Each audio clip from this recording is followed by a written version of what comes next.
Сонсогчдоо энэ өдрийн мэнд хүргэе. Доктор Сток подкастын 2 дахь дугаар та бүхэнд хүрэхэд бэлэн боллоо.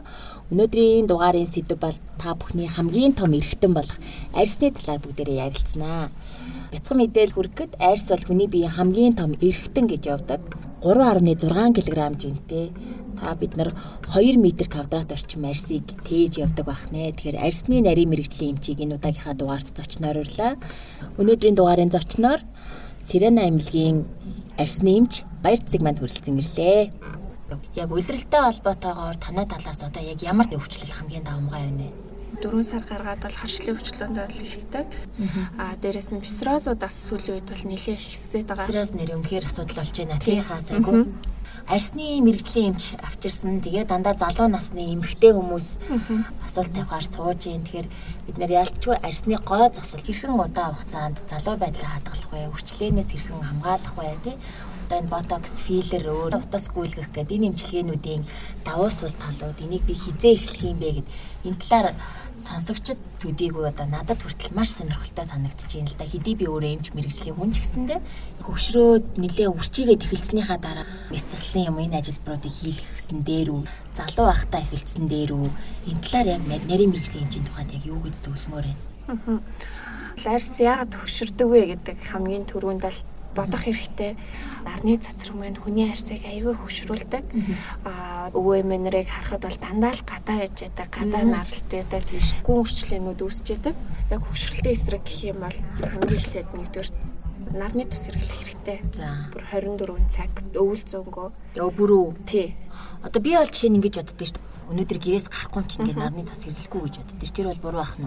Тий, тэр буруу. Хиймэл гэрэлнүүд маань өөрөө хортой туяал оруулж идэг. Хортой буюу цацрагийн туяал оруулж идэг. Тэгэхээр тэднэр маань өөрөө арьсанд одоо хөгшрөлтийн процессыг үүсгэждэг. Нарны тосыг өдөр шөнөгөө 24 цагийн турш та тэр өдөр гэрээс гарахгүй байсан ч гэсэн хамаагүй түрхчээж хөгшрөлтийн процессыг 1 номерт удаашруулж чадах нь байна шүү, тий. Тийм. Дараа нь чигшүүлэх. Хүний арьсанд одоо нөгөө яг чигийн хэмжээ хангалттай байснараа гүрчлээс үүсдэг байхгүй юу? Угаасаа хүнийг одоо нөгөө коллаген эластиник арьсны яг арга ёсны бүтцэд чигшлийн одоо бүтээгдэхүүн буюу галурин гэдэг байдаг. Энэ маань угаас нийлэгчгээ болоод эхэлдэг. Настагаад тэгэнгүүт л одоо арьсны арга ёсны бүтц алдагдаад ирэхээр гүмөрчлээс суугаад эхэлдэг. Тийм болохоор бас аюул сайн чигшүүлэх хэрэгтэй.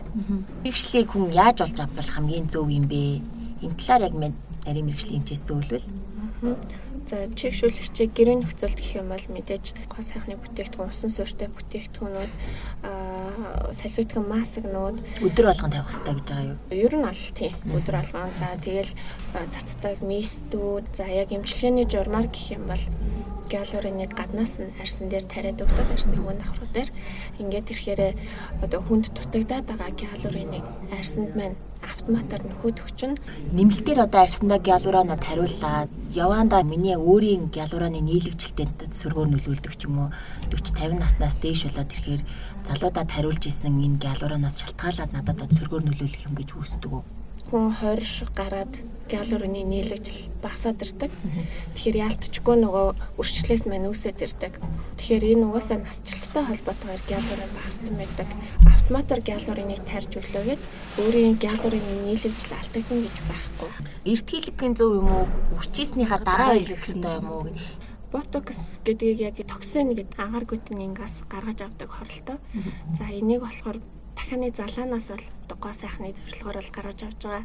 Ухаан хэсэг газрын булчингийн хөдөлгөөнийг сааруулж өгч байгаа. Булчинд очих мэдрэлийн хөдлөг гэсэн энэ тохиолдол нь шүү дээ. Тэр хоёрын хооронд хориг хийждэг. Ингээд ирэхээр булчин маань өөрөө сулраад өгдөг. Булчин чангарлын үед бол ботоксыг бол байнга хийдэг. Паркинсоны буюу салга өвчний үед бол салгыг арилгах зорилгоор ботокс хийж яадаг.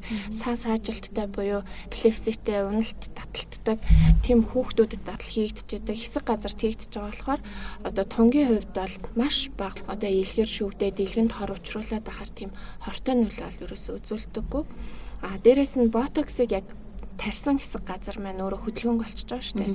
Тэгэхээр арьс маань байнга ингээ хорч байгаа дахаар арьсны тэр доторх давхрууд маань нөгөө коллаген эластины нийлэгжил байхгүй болчдөг учраас гүрчлээс үүсчдэг. Тэгэхээр тэнгэр байхаараа сүүлийн үеийн судалгаануудаар аявих гарч байгаа. Ботокс тарьсан тэнгэр хэсэг дээр байхгүй байсан коллаген эластин нийлэгдсэн байна гэдэг. За ботоксыг ойлгож авлаа тий. За филлерийн тухай энээсээ бодохоор нэг дүүргэдэг юм шиг байна тий. Филлерийг анх бол янз бүрээр гаргаж ирсэн. Хими аргаар буюу сав хийдэг силикон тий. Тиймэрхүү байдлаар гаргаж авч аваад нэлээх гаж нөлөө үүсчихсэн. Гиалурын хүчил буюу одоо хүний арьсанд байдаг нэгдлийг гаргаад авдаг. Энэ маань болохоор арьсандаа тижэл байдлаар шимэгдэж арьсыг тижээдэг.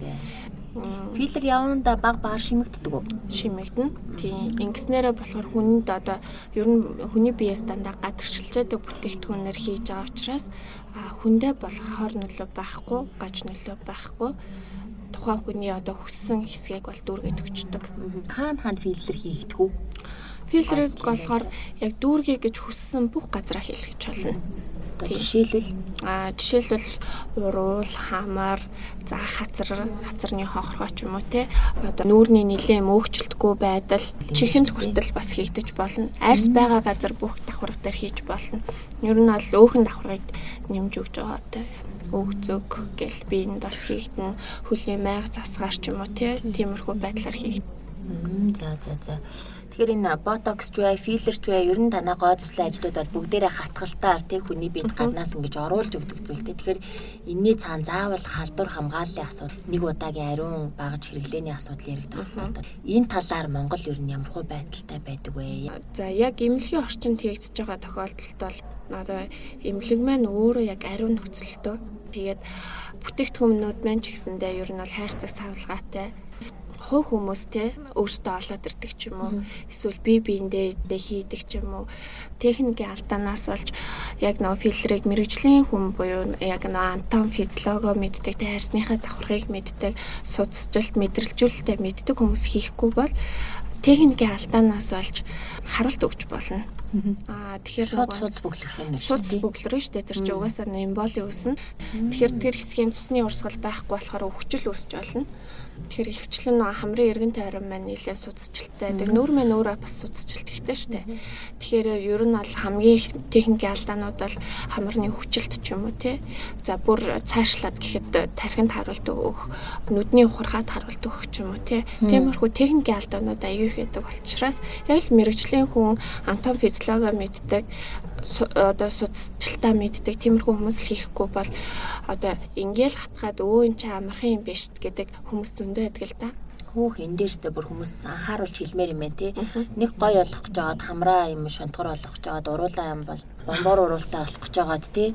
Хамрын хэсэг өгчээд нүдний ухархаанд өвчлөлт үүсээ цус харавчвал энэ ч одоо бүр гой сайхан олж авах нь битэл бүр хүний өөрийн бүр эрүүл мэндийн амь насны асуудал яригдах нь байна шүү дээ тий. Нарийн мэрэгжлийн яг арьсны эмчит хандах ёстой юм байна шүү гэдгийг та бүхэн маш сайн ойлгоорой. Би бас яг над яриан дээрээс бодож ийл л да Солонгосоос жишээ нь тий. Загсан тариа гиалураны хүчил ингээл баг хүмүүс шууд чимдамдаа игээл аваад ирдэг. Тэгэл хин хамаагүй тарчдаг. Иймэрхүү юм бол чихний хажуугаар зөндөө сонсогдчихсэн. Тэгэхээр энээс болж бол ийм аюул үүсч болох нь байна шүү дээ тий. Тэгэхээр яг энэ асуулттай холбоотойгоор яг гоо застлын эмчилгээг яг хэн үзүүлэх хэрэгтэй байдгийм бэ? Энэ талаар хэдүүлээ ярил л да тийм ээ. Тий. Манай Монголын салбар маань болохоор энэ талаар яг нэг юм цэгцтэй болоог байгаа. Одоо яг нэг хөгжиж байгаа учраас дэлхийдээ бол арьс гооцлын эмч нар буюу арьсны эмч нар хийгдэх дерматологчид хийгдэх хэрэгтэй байдаг. Манай Монголын хувьд ер нь бол эрүүн нүрийн эмч нар, тэгээ мэсцлийн эмч нар, дээрээс нөхөн сэргээхийн эмч нар, нүдний эмч нар бид нар хийх ёстой гэд ингээд бүгд ингээд хийгддэг. Тэгтээ бол манай яг Монгол улсын яг стандартад арьс гооцлын эмнэлэгт арьсны эмч хийх ёстой гэсэн тийм хууль дүрмтэй байдаг. Тэгэхээр ангаахыг 6 жил төгсөө дахиад арьсны чиглэлээр 2 жил резиденттэй хийсэн ийм эмч таны нүрлөө хатгах хэрэгтэй байдгийн байх шүү. Одоо ингээд гооцлын эмнэлэг эсвэл гоо сайхны газар гэдэг хоёрын ялгааг баг хүмүүс мэдгүй байгаа даахгүй. Массажны газар магадгүй хатгалт хийгээд байгаа. Нөгөө Монголд эрсдлүүд их гараад эхэлсэн болохоор яг энэ талаар мэргэжлийн хяналтууд ажиллаж байгаа. Тэгтээ бол яг ингээд эмнэлэг ажиллуулж байгаа биднэрт бол хяналт шалгалтууд бол баг аюу дээд зэргийн буюу нэлээд бас байнгын хяналт шалгалттай байж байдаг. Яг салонуудыг хяналтын байгууллага гэдэг юм бол бас ховор юм шиг байгаа. Энгийн хүмүүс маань тий халдвар хамгаалалт гэдэг юм бол мэддэггүй. Энэ зүг уутнаас нь задлсан ч гэсэндээ хүн татгаагүй л бол энэ ариун гэж боддог бол тэр чинь агаартай уралд ороод бохирдсон байж байдаг. Тэгэхээр одоо тэр зүгээр ингээ хатгалт хийх ч юм одоо батгах шахахад хүртэл тий ингээ задлцсан зүгнүүд байж байгаа байхгүй яг та нар ингээл гоо сайхны газар ороод ингээд яах юм бол шин зүү задлах тохиолдол бас хайрцангуй ховор чимэр мухай. Тийм байдаг болохоор бас таагүй ингээл байж байгаа бол энэ хүн хэрэглээгүй л юм чинь тий цэвэр надад хэрэглэхэд би халдвар авахгүй гэж боддог бол тэр бол үгүй ээ яг нүдэн дээрээ гаднах уутнаас нь задлуулж ийж хэрэглүүлэх нь байна. Өөр одоо танаа талаас үйлчлэгээ үзүүлэхэд шивээс хийхэд за мэд одоо харьцангуй гайгүй нэг удаагийн зүйтэй. Тэгээ бас нэг юм савнд дотор будгаа хийдэг тий. Тэрийг хүн болгон дээр ингээд нэг удаагийнхыг задлж хэрэгжилж гин үү? Энүүгээр халдвар дамжих магадлал хэр байдаг юм бол шивээсэн дээр бас л хүний арьсанд хүрэлцэж байгаа штэ. Тийм учраас шивээсний зүг бас нэг удаагийнх байх шаардах хэрэгтэй. Будгаа хийж байгаа бөгжмөө нас нэг удаагийнх байх шаардлагатай. Яагаад гэвэл тэрэг цэвэрлэлээ гэд бохирдсон зүүмэн тэндээсээ будгаа авч яадаг учраас л тэр доторх будгийг бол дахин ашиглаж болохгүй. Будаг үлдчихлээ гэд буцаагаас савлууга хийж болохгүй. Тийм. Арсны нарийн мэрэгжлийн эмч буюу дерматологист гэж ботокс хийдэг, тэ филлер хийдэг.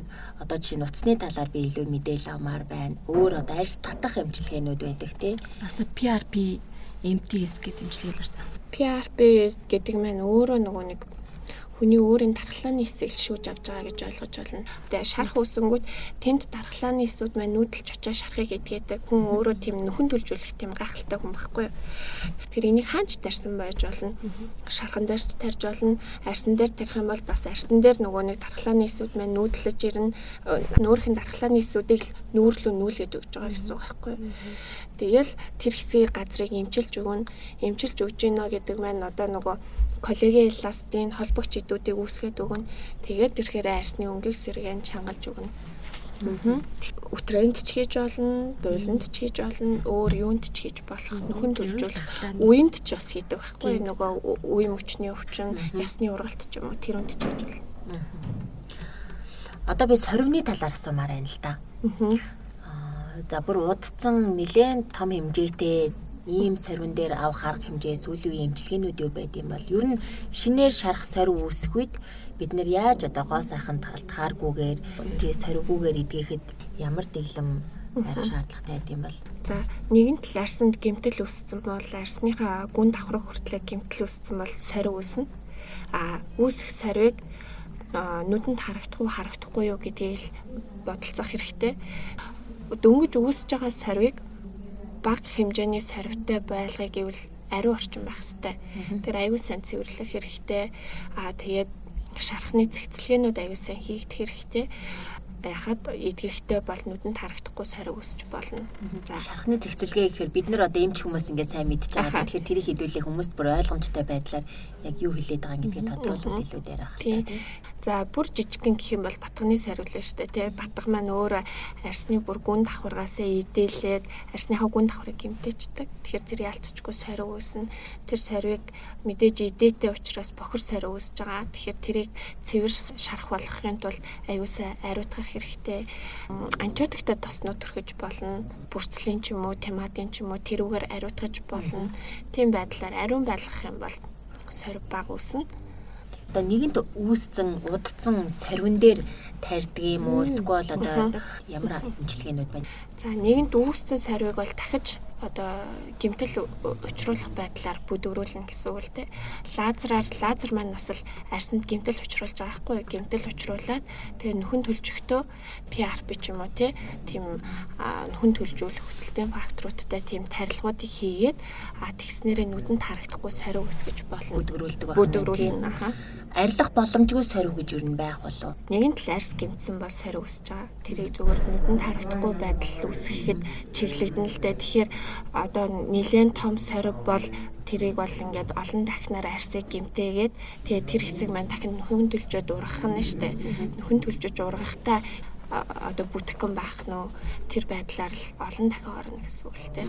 За танай салбарын үйлчлүүлэгч донд эрэгтэй хүйс хэр их эзэлдэг вэ? Эрчүүд ерөнхийдөө дийлэнхтэй ямар асуудлуудтай явдаг вэ? Яг эрэгтэй хүмүүс маань өөрөө тосны булчирхай ихтэй.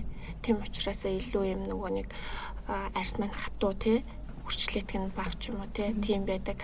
Гэхдээ эрчүүдийн хувьд бол ихвчлэн дандаа ботокс хийлэгдэг. Мэдээж дуух нүдний цэцрэг өрчлөөндөө бол ботокс хийлэгдэг. Нөгөө тослогжилт ихтэй учраас тэр тослогжилтын бууруулах чийгшүүлэгч тарилгуудыг бас их хийлэгдэг. Арчилгаа ер нь айгүй бага байдаг л дээ. Эрчүүдтэй бол дандаа чийгшүүлэгч тарилга санал болгодог. Энэ маань болохоор нэгдүгээр бас гадаад орчноос хамгаалаад өгч нь, арсны эмзэгшлийг бууруулад өгч нь, тослогжилтын пластик тэнцвэржүүлээд өгч нь. Бас хөлрөлттэй холбоотойгоор сугны ботоксууд бол аюул их хийгддэг. За тэр одоо за ботокс маань аюул ол ээж шидтэй хөлрөлтийг бас зогсоож өгдөг. Хөлсний булчирхайд очих бас мэдрэлийн ширхэг дээр хориг үсгчдэг. Тэгэнгүүт ялгаралт багасч хөлрөхгүй л байх юм бол одоо нөгөө энэ суганд маань өөрөө одоо үнэр ялгаруулагч булчирхайдаг зөвхөн суугч гэлтгүү умдаг одоо бэлгийн хэсэг дээр хөлрөлтийн булчирхайнууд байдаг. Тэгэхээр сугны хөлрөлтийг зогсоож өгч болж байна. Өөр алах, уул ч юм уу энэ эмгэг хөлрөлттэй хүмүүс байдаг шүү дээ. Тийм. Одоо хөлрөлтийг зогсоож өгснөөрөө тухайн одоо хөлсний булчирхайд үржээд байгаа нингийн үржилтийг бас зогсоод өгчдөг. Нэг бас хүний өөртөө ихтэй байдлыг хүртэл бууруулж өгдөг шүү дээ, тийм. За батганы талаар нэлээд сайн ярилцъя гэж бодлоо л да. Тэр тусмаа шилжилтийн насны хүмүүс батганаас болж одоо ингээл янз бүрийн бүтээгдэхүүнийг туршаад алдаад оноод байгаа хүмүүст яг арьсны мэрэгжлийн эмчийн зүгээс тийм. Батга ерөнхийдөө бол хүний тосны булчирхайтай холбоотой л батгашилтын тосны булчирхай ихтэй зоон маань болохоор нүүр, чээж, ар нуруу хэсэг байдаг. Тэгэхээр энэ тосны булчирхай их төвчлийн онцлогтойгоос хамаарат хүн угаасаа шилжилтийн насан дээр докторгүйгээр ихсээд эхэлдэг. Нингийн гаралтайгаар өрөвсөл үсээд эхэлдэг. Урьдчилан сэргийлэх боломжтой юу? Урьдчилан сэргийлж болно. Тэр нь болохоор одоо тэр андроген даавар ихсэлт байдаг байхгүй юу. Тэгэхээр андроген дааврыг дарангуулах эмчилгээнүүд хийлгэж болно. Одоо тосны булчирхайг дарангуулах тарилгууд байгаа. Бас л нөгөө ботокс маань. Ботокс маань нөгөө тосны булчирхайг идэвхжүүлэх мэдрэл дээр болог гिचдэг. Тэгээд ирэхээр бас тослогчлтыг бас бууруулж өгч болно. Бас дотоод хүчин зүйл байгаа л да. Буруу найрсалт маань дотоод шүрлийн булчирхай үйл ажиллагааг эвдээд өгдөг. Тэгэхээр батга ихсэх бас нэг гол нөхцөл болоод өгчдөг. Батгашилт маань өөрөө эхлэх үе, өрнөх үе, төгсгөлийн үе гэдэг те яг нэг хатагтай адилхан. Тосны булчирхай маань идэвхжээд тэгээд эхэлдэг. За тийм идэвхжээд гадагшлах сүм маань нээгдэж эхлэнгүүт шахалт явагдах хэрэгтэй. Тэгээд гадагшлах сүм маань нээгдэж эхлэегүй байхад төгсгөлийн үе дээр очиагүй дунд үе дээр идэвхжлийн үе дээр явж байхад шахалт хийх юм бол арсны гүндээс хориг үсгээд эхэлдэг. Тэгэхээр гадагшлах явцад нь наашаа гарч ирж байгаа батгануудыг бол хөнгөн нанаас нь татаад авчвал зүгээр. Тэгснээс бүр ингээд нэг гарахгүй батгануудыг чи хүмүүс бүр ноцолтоол те бүр ингээд бүр ухаад нэг сорвжуулсан байдаг шүү дээ. Нөгөөх нь гараачгүй тэгсэн мөртлөө гадна амир их сорвтой болсон байдаг. Бас нэг тохиолдлыг ярил л да. Миний нүнд аягүй батга гараад байна. Одоо яаж имчилгээ та нар ингээд туршлагаасаа хуваалцаач гэсэн. Гэтэ энэ эвгүй зураг шүү гэдэг өөрийнхөө зургийг хийцэн. Гэсэн чи доор нь ингээд бичсэн байна л да. Чи наадханда хими сангаас ороод синафлан гэдэг тосыг аваад 3 хоног түрхэж. Тэгэл та нам болно, юучгүй болно гэл. Тэгэл яг тэрнийхэн доор reply хийгээл хүүхдүүд бичсэн. Өөртөө тийм байсан. Гэтэл яг тэр нь өөрөө зөв юм уу? Тэ. За синафлан гэдэг маань өөрөө нөгөө дааврын юм л те. Дааврын юм маань өөрөө яадаг вэ гэхээр тухайн хэсэг газрын өрөвслийг намдааж өгдөг. Тэгээд тухайн хэсэг газрын дархлааг бууруулад өгнө. Дааврын юм маань өөрөө даавар хамааралтайгаар үүсчдэг. Тэгэхээр ялангуяа нүүрний арьсан дээр дааврын тоснуудыг одоо тосыг удаан хугацаагаар түрхээд эхлэнгүүт нөгөө тосоо нэхэд эхэлдэг. Нөгөө тосоо түрхэхгүй бол харшлын тууралтууд маань ихсээд эхэлдэг. За тэгээд дээрэс нь харшлын тууралтууд ихсгээс гадна судасжилт өргөсөд эхэлдэг. Тэгэхээр улаан судастай болно. За дааврын юмны бас гаж нөлөө нь гэх юм бол өсжилт үүсээд эхэлнэ. Тэгээд дээрэс нь нөхцөлт үүснэ. Бүр цаашлаад гэх юм бол дааврын тосны хамааралтайгаар батгшилт үүсэж эхэлдэг. Энэ маань болохоор маш ийм идээллэг, улаан, өрөвсөл ихтэй тийм батгшилт үүсэж эхэлдэг. Тэгэхээр нөгөө даавар хамааралтайгаа учраас нөгөө даавар хамааралтайгаас гаргахын тулд бол гормонтой тосоо бол эхлээд процентыг нь бууруулж агаад тэгж дараа нь антибиотикоор эмчлэх байдлаар ингэж удаан хугацаагаар баг эмчилдэг. Бэрчгэр тууралттай юм болсон байдаг. Тэгэхээр яг дааврын тосны хэрэглээ Монголд бол маш их штэ тийм жургуугаар олгодог. Тэгэхээр хэдүүлээ бас хүмүүст энэ чинь миний хэрэглээд байгаа энэ чинь дааврын гаралтай тос биш штэ. Би нэг ч удаан хэрэгэлсэн штэ гэж бас өөртөө бодож магадгүй л дээ. Тэгэхээр хэдүүлээ өргөн хэрэгэлдэг дааврын тоснуудын нэрийг бас хэлж өгвөл зүгээр ах гэж бодлоо тийм. Синафлан байна тийм, гидрокортизон, локоид, бета-метазон, тиридокс гэл тоснууд маань болохоор бол ер нь бага хүчтэйгээс их хүчтэй хүртэл юм 7 төлөв байдэ. Тэгэхээр энэ маань болохоор илүү хүчтэйг нэхэд идэг. Нөгөө тосондоо дарагдгаа болчдөг байхгүй юу? Дасал үсэ тий. Тэгэхээр гормон буюу даавар бол ерөөсөө тоглоом биш ээ гэдгийг ойлгоцгоосон баха. Маш их гаж нөлөөтэй тий. За, эрэгтэй арьс арчилгааны талаар ярилцсан. Ирчүүд нүрээ буддгүй, гүндүүгүй ямар ч байсан нэг өдөрт 2 удаа угаачаал тий. За, ингээл үнэхээр хойр арьстай бол тосолж оол явж идэг. Тэгэхээр бас сайхан л ойлгомаар нь штэ залуучууд ягаа тий. Тэгэхээр яг арьсаа ийм дарааллаар ингэж арчилж байгаараа ингээл хөршөлтөөс хамгаалах боломжтой шүү гэдүүлээ сайхан зэгцлээд өгч л та. За, ер нь бол эрэгтэй хүн чинь өөрөө нөгөө андроген даавар буюу эр даавраараа арьс маань их гоё тослог, хөрслөг тий. Тэгээд хэр аргатай нэг эмэгтэй хүнийг бодвол нэг хүрчлээтэй торч байгаад ч юм уу тий тэгээд эдэггүй. Тэгтээ бол яг эрчүүдийн хувьд бол гүнийн цэвэрлэгчээр аюул сан цэвэрлэх хэрэгтэй. Хүмүүс гүнийн цэвэрлэгч гэхээр нөгөө савнаад угаачаад байдаг. Яг сүүлийн үед бол аюул тийм нүүрний савнгууд маань их гоё чигшилтэй болсон. Өмнө нь бол ингээд угаасны дараа таталтаад байдаг. Таталтаад ирэнгүүт арьс маань хуурай байна гэдэг тохиолдол өнгөт тосны булчирхаанууд маань их төвчөө сэрээд эхэлдэг. Тийм болохоор ер нь бол нүүрээ угаачаад хөөсөн цэвэрлэгч маань бол нэг 30% цэвэрлэгээ. Тэрүүний араас тоникоор бол заавал арчиж 70% цэвэрлэгээ хийх хэрэгтэй. За тэрний дараагаар нүрийг чийгшүүлэгч тос түрхэх хэрэгтэй. Ингэж арьсаа бол ер нь хатгаас нь өмнө тэгэх юм бол нөгөө тосны булчирхаанууд маань сэрэхгүй байх нь шүү дээ. Бас дээр нь нарны тос. За бүсгүйчүүдтэй тий. Хамгийн чухал хүмүүстэй. Бүсгүйчүүд маань хөгшрөхгүй байхын тулд энэ залуу сайхан байдлаа удаан хадгалахын тулд арьс арчилгаагаа за ийм дараалалаар та ингэж цэвэрлээрээ энийг орхигдуулдаг шүү гэд нэг сайхан сануулад өгөөч. Магадгүй бид нар ч гэсэндээ би ч гэсэндээ алддаг байх л да. Эмэгтэйчүүдийн хувьд бол нүрээ болохоор нэлээд будалт хийгддэг тий. Суур будалтууд аягүй хийгддэг. Тэгэхээр будалтууд хийгдэж байгаа болохоор арьсны амьсгалыг аягүй сайн хаагаад өгчдөг. Тэгэхээр арьс амьсгалж чадахгүй байна гэдэг маань арьс маань амьсгалахын тулд хүчлээд нөхцөлт үүсгэх гэдэг. Тэгэхээр бол арьсыг аягүй бас л ер нь бол аягүй сайн цэвэрлэх хэрэгтэй. Арьс цэвэрхэн байх, бохирдохгүй байна гэдэг маань л хөгшрөхгүй байхын үндэслэлтэй. Тэгээд дээрэс нь маш сайн чийгшүүлэх хэрэгтэй. Тэгээд дээрэс нь нарны тос маань бас арьсыг хамгаалах, гадаад орчноос хамгаалах. Гэхдээ нарны тосны нөгөө нэг доторх найрлага маань химийн найрлагатай байдаг учраас нарны тосны доор заавал суур хамгаалах юм түрхэх хэрэгтэй.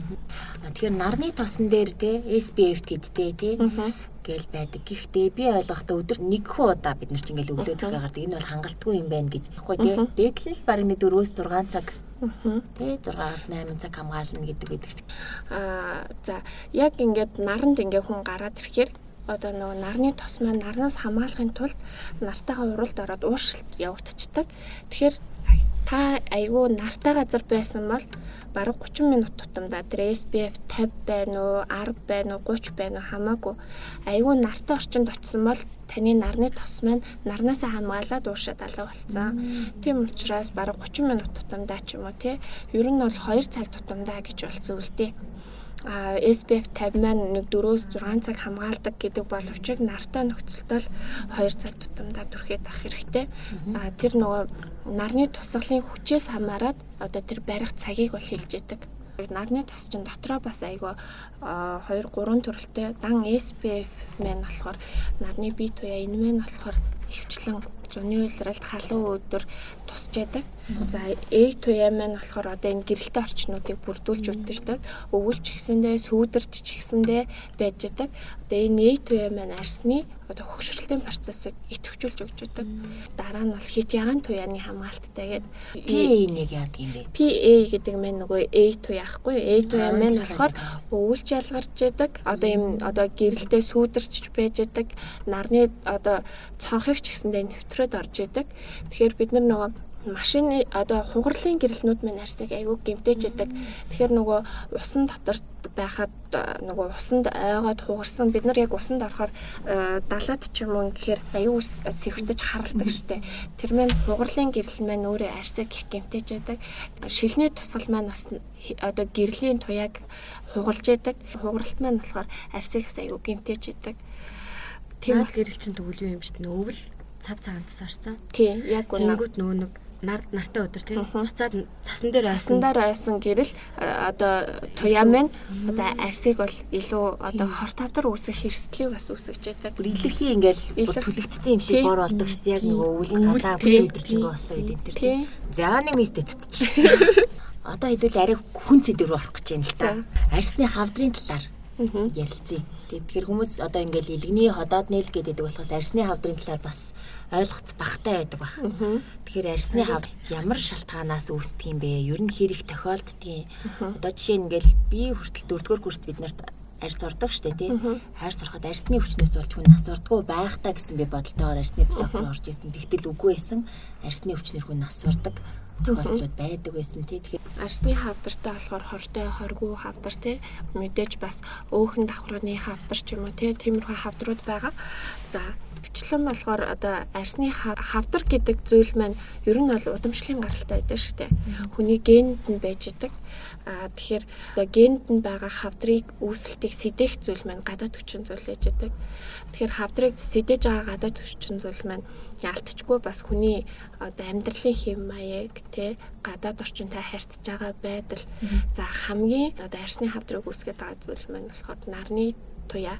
Жоохондоо судалгаагаар гэх юм бол нэг удаа наранд түлэгдсэн тохиолдолд арсны хавдар үүсэх магадлалыг ихсгэж өгч байдаг гэдэг. Тэгэхээр хүнтэл манайхан те түлэгдэл нь 100 наранд явуулаад те нэгдүгээр дархлаа сайжирна, хоёрдугаар витамин D-ийг олж авч яах гэдэг. Тэгэхээр үгүй тэр арсны хавдрынхаа рискийг нэмжидэг байна шүү дээ тий. Манайхан бол айгүй их яадаг да нөгөө минг те мингээ энэ мингийг ахуулж болох уу болохгүй юу гэдгийг минг мэн өөрөө арсны хоргүй хавдартай бол орж идэг. Одоо тэр хоргүй хавдар маань хортой болох идэвхжих зүйл маань мэдээж хүний дотоод хүчин зүйл дархлаа. Тэгээ дээрээс нь тэр мингийг оролдох тий. Минг маань өөрөө судасчлалтын бөөгнөрл байж байдаг тий. Энүүнээс болоод минг маань өөрөө томрох, шархалсан ч идэхгүй байх гэдэг маань арсны хортой хавдар руу шилжиж байгааг шинж байдаг. Минг ер нь юунаас болоод үүсээд идэг юм бэ? Одоо зүгээр ингээл хүүхдээ харж байхад л тий жоохондоо бүр ширхэгч минггүй байж байгаа л 4-5 настайгаас эхсүүлэл жижигхэн бор минг гарч ирдэг. Би бол тэрийг өөрөө хүүхдээ нарнаас одоо сайн хамгаалж чадахгүй байна. Хүүхдээ арс гимтээд ийм зүйл үүсээд ийн гэж одоо боддог. За минг болохоор ер нь бол бас л ээж автайгаа адилхан царайтай төлөвдөг шигэ бас л удамшлын гаралтай байхгүй. Удамшлаараа цоохорч хүүхдүүд байдаг шүү дээ удамшлын тий. Мэдээж удамшлын шалтгаантай. Дээрээс нь гэх юм бол бас дотоод шүүрлийн хамааралтайгаар дотоод шүүрлийн зохицуулгагүй байдлаас болоод мингнүүд маань олширч болно. Тэгээ арсан дээр очиж байгаа судасны бөөгнөрл ер нь бол минг болоод үлддэг л тий. За мингтэй адилхан бас нэг асуудал чинь минг болон ургацаг гэж ярьдаг хүмүүс ургацаг. Тийм. Ургацаг, ургацаг гэж манайх айгүй ярьдэн штэ. Үү маань болохоор вирусын гаралтайгаар халдвартай өвчин. Ургацаг гэдэг маань болохоор хүний дотоод шүүрлийн булчирхаанаас болдог. Дандаа л би дотоод шүүрлийн булчирхаал гэж яриад байна тий. За энэ маань болохоор их хөлөрдөг, их нэмгэн арьстай, үүрэлт ихтэй, ялангуяа хүүзүү, сууг, цайв, за тарган хүмүүс гэх юм бол хөхт одоо нөгөө их үүрэлттэй газруудаар энэ ургацаг маань өөрөө арьс маань ургаад эхэлдэг. Тэгээд ургацаг маань өөрөө юм хөл одоо арснаасаа хөлтэй байдаг тий. Энүүгээр нь улаан утас уяад хүмүүс тасалчдаг тий.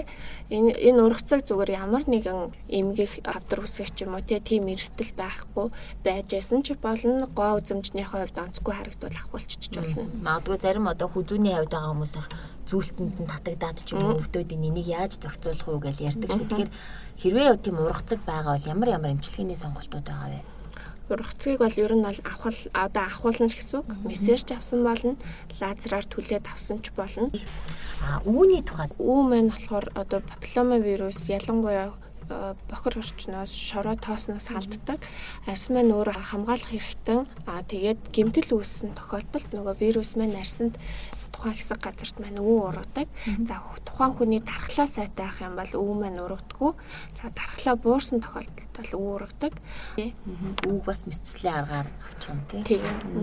Үү халдварлах боломжтой юу? Нэгэнт вирусын халдвараар үүсгэгдсэн учраас гэмтсэн арьс салтанд хүрэлцэхэд үү маань халдна.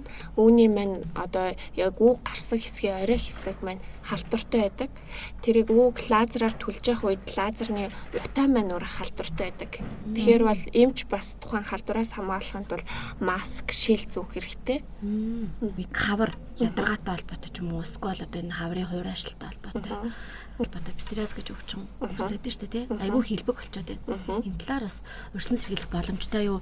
Тэр хашлын эсрэг тариулаад байгаа нэг тариа гэж яриад байна тий. Тэр тариа үнэхээр яг үр дүнтэй байдгүй. За псориаз маань өөрөө харшлын өвчин биш юм аа. Энэ маань болохоор бас л удамжлын гаралтайгаар үүсэж идэг арсны эмгэг юм. Тэгэхээр таны удамд чинь хэн нэг нь псориазтай байсан бол псориаз үүснэ гэсэн үг. Харшил нь ерөөсөө юу юм? Гадны нөлөөл юм уу?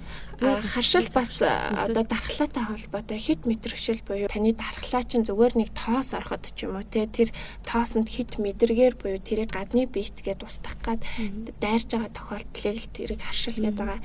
Тэгэхээр хүний дархлаа буураад байгаа юм биш. Дархлаа маш өндөр болоод өндөр мэдрэг болоод байгаа учраас одоо харшил үсээд байгаа л та. Тэгэхээр харшлын тариа гэдэг одоо тэгээд байгаа. Тэр маань бас гормоны тариа. Тийм билээ тийм. Гормоны тариа. Тэгээд яг хувь хүмүүс дур мэдэн те нэг удаагийн харшлын тарилга гэдэг байдлаар хийдэг. За энэ тарилга маань болохоор 30 гаруй өвчний суур үндэс болоод өгчдөг. Ясны сэргэжилтээс ахуулаад нүдний болорт сайх хөгшрөлтөнд нурууны суулт үүсэх ч юм уу тий суудлын мэдрэл дарагдах иймэрхүү байдлаар хүндэрч болно. Тийм болохоор мөн бас дээрээс нь өргөдөл үүсгэх өсөлтийн насан дээр тарьчих юм бол өсөлтийг хоцроох ч юм уу тиймэрхүү байдлаар бол дархлааг бүр тэр чигтэн дарангуулад өгчдөг. Харшил маань өөрөө дархлаа хит идэвхтэй болоод байгаа учраас тэр дархлааг дарангуулах гормон тарилга хөнгөний хувьд ч гэсэндээ маш өндөр тунтай байдаг. Харшлын эмчнэр бид нар бол энэ тариа болохгүй маа гэдэг заалтаар бол байнга хэлдэг. Таны харшил үүсэж байгаа л тухайн үед одоо харшлын эсрэг эмнүүдийг хэрэглэхийг л зөвлөдөг болохоос ш яг урьдчилан сэргийлээд гормон тарьснараа 30 гаруй одоо өвчний үндэс болно.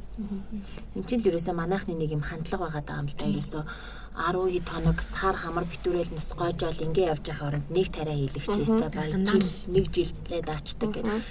Богино хугацааны үр дүн хүсэж ийм эмчилгээ бол цаанаа заавал мэдээж тийм үрлэгрийн эд шидэм байхгүй шүү дээ. Тэгэхээр заавал бодолцох хэрэгтэй. Мэргэжлийн эмчт нь хандж энэ асуудлаа шийдэх хэрэгтэй шүү гэж бас зөвлөе те хэдүүлээ. Тий. За зочин маань өөрийнхөө ажлын талаар те эмнэлгийнхаа талаар илүү дэлгэрэнгүй мэдээлэл өгөөч. Манай эмнэлэг маань хөвчлэн гооцлын чиглэлээр үйл ажиллагаа явуулдаг. За мөн нөхөн сэргээх буюу Phoenix аппарат, арсны онцлогоо эмчилгээ, харшлын онцлогоо эмчилгээ, за мөн дээрээс нь бэлгийн замын онцлогоо эмчилгээ хийгддэг эмнэлэг байгаа. Бүр нэлээд цогц үйлчилгээ явуулдаг эмнэлэг байна тий. Тэгэхээр Phoenix аппаратаар үйлчлэгээ, эмчилгээ үзүүлдэг. Тэгэхээр би энэ аппаратын талаар бас мэдэхгүй байна л да. Тэгэхээр ямар одоо зорилготой ямар эмчилгээ хийгддэг аппарат юм бол энэ талаар ярьж байна. За Phoenix аппаратны гол үйлчлэг нь гэх юм бол физик хит ягаан туяагаар тухайн булчинд үйлчилснээрээ булчингийн одоо сэргэлт болон булчингийн үйл ажиллагааг сайжруулж өгдөг тийм аппарат байгаа. Үйлчлэн одоо Phoenix аппаратаар ямар эмчилгээг хүргэх боломжтой вэ? Үтрэнд болон одоо эрчүүдэд болохоор төрөө булчирхаад нөлөөлж хийгдэж байгаа. Phoenix аппарат маань өөрөө өтрээний булчин нөхөн сэргээж өгж байгаа болохоос ш одоо өтрээнд мис засал хийгээд ч юм уу те бүр ингээд одоо зарим хүмүүс бол яг хитрхи их үр дүн хүсэх гээд байдаг л та. Энэ маань болохоор яг л одоо хуучин хүний өөрийнх нь булчин хэр байсан тэр байдалд нь сэргээж өгж байгаа үйлчлэгээ. Тэгэхээр энэ нэг бүр хугацаа алдаад ингэсний дараа биш аль болох эрт эхэлж яхах нь зөв гэсэн үг юм шиг. Эрт эхлээд булчингаа сэргээж өгөх юм бол одоо яваандаа шээсний задгаар л үүсэх ч юм уу булчингийн сулрал те өтрөө доош хөнжих ч юм уу зүрдсэн сэргийлж байгаа л эмчилгээ гэж ойлгож байна. Утасны талаар надад ёстой мэдээлэл алга л да. Тэгэхээр утас ер нь хэр гаж нөлөөтэй юм те бусад аргуудаагаа одоо давуу сул тал ялгаа нь юу байдгийг утасны талаар нэлээд мэдээлэл сонсомоор байна. Сорвчлтын процесс маань 3 дугаар төрлийн коллагеноор холбогчдоор солигдож байдаг. Тэгэхээр арьсанд утсыг суулгаж өгснөөрөө 3 дугаар төрлийн коллаген маань үүсэж эхэлдэг. Тэгээд ирэхээр арьс маань илүү хатуу болоод өгдөг. Хатуу болохоор сунамтгай чанар багасаад өгдөг. Хүний арьс маань байнгын сунах хэрэгтэй учраас маш том хэмжээний сунах боломжтой байдаг. Тэгэхээр энэ сунах процессыг дарангуулад өчгөр арьсны өнжилтийг багасгаад өгчдөг. Ерөнхийдөө ингээ хатуураад сорвждаг гэсэн үг үү? Тий, арьсны дотор сорвжин дүүсэн.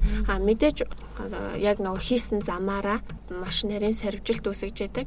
Ер нь бол арьсанд хийгдэж байгаа бүхэл ажилбарууд маань лазер маань ч гэсэндээ ийм бичил сорвиг үүсгэж байдаг.